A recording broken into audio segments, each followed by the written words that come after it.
it began as a personal expression very early. Like I have been painting every day since I was 7. So it has been for 32 years, right?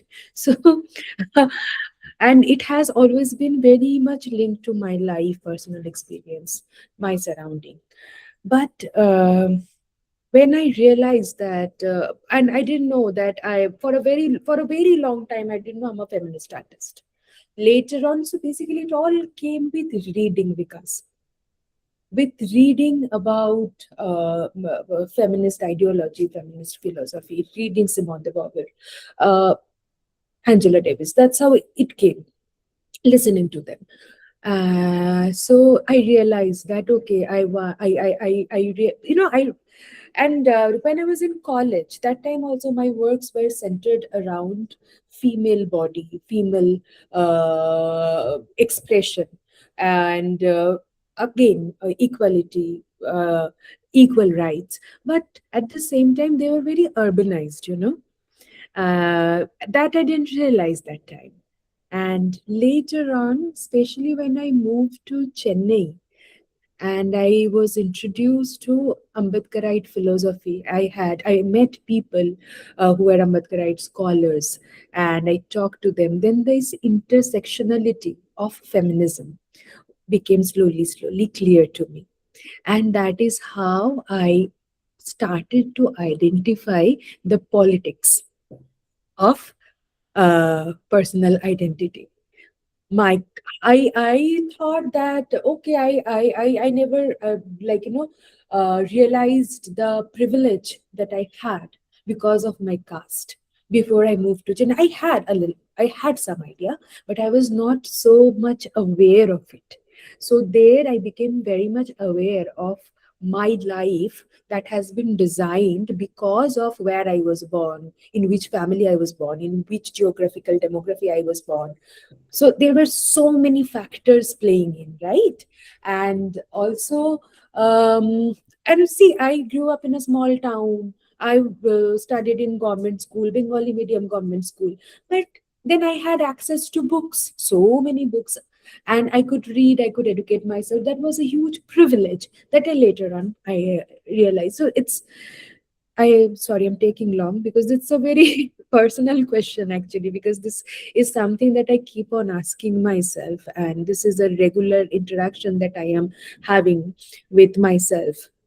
And so my idea about female body, my idea about my body, my confidence, my self-worth, everything has been designed by some propaganda.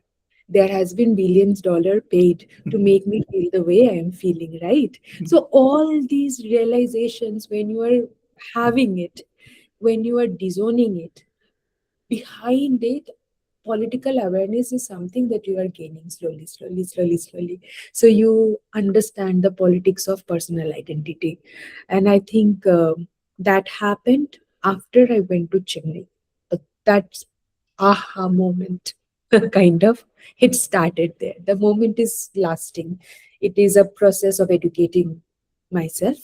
And yeah, it's because of getting to know about and reading about Ambedkar, and reading Ambedkar, his writings, and reading about the Dalit movement there. So yeah, exactly.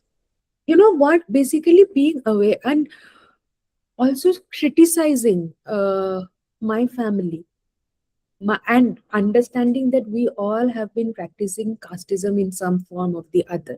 In Bengal, it was a very passive aggressive thing. It was not on the face like Bihar and UP, right? But then they will say, don't talk like, chashar moto kotha bolish na. That means do not talk like a farmer, because most of the farmers are coming from OBC. They're mostly OBC in Bengal, or Dehati color. So when I am using, when my color palette is changing in Chennai, that is also one is I'm learning about the color by looking at the temples, by looking at the people of Chennai, because they are unapologetically owning that. It is not a whitewashed, sophisticated English color.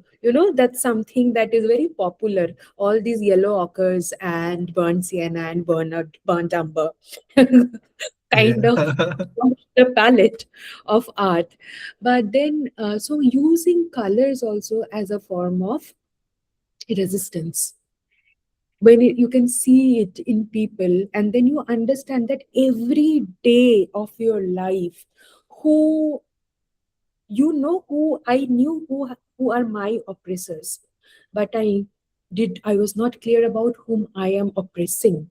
So that is something that became way more clear to me when after my Chennai phase.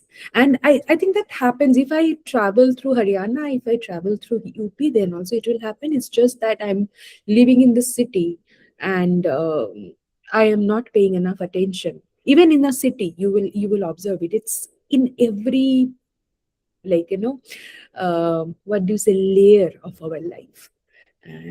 So yeah. And socialist, as you know, my father was a member of the Communist Party of India. So the socialist ideology was there. It was like, those conversation about equal rights always happened around. But then at the same time, even after that, everybody was casteist. That I realized when I went to Chennai.